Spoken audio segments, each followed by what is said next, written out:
Vedomie 5 zmyslov. Táto technika je vhodná, keď sa nachádzaš v stave, kedy ťa zmietajú ťaživé emócie a nevieš sa z nich dostať. Toto mindfulness cvičenie ti pomôže zvýšiť tvoju všímavosť na podnety a tvoje reakcie na ne.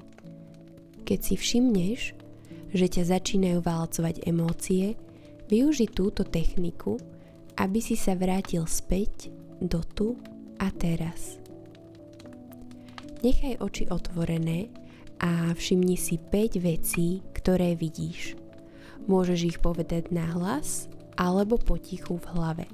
Pri každej z 5 vecí sa zastav, aby si ich úplne všimol. Ďalej si všimni 4 veci, ktoré môžeš cítiť v tele. Zaznamenaj si ich nahlas alebo v hlave. Vnímanú časť tela precíť a pošli do nej niekoľko hlbokých nádychov a výdychov.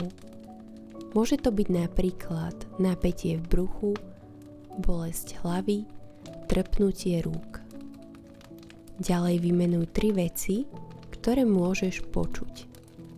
Skús si vybrať 3 rôzne zvuky, nie 3-krát ten istý zvuk. Všimni si 2 veci, ktoré cítiš. Ak sa ti zdá, že v tejto chvíli necítiš 2 veci, pokojne sa presuň na iné miesto.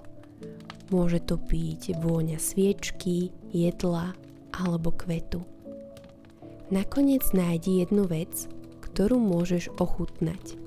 Môže to byť chuť jedla, zubná pasta alebo tvoje pery.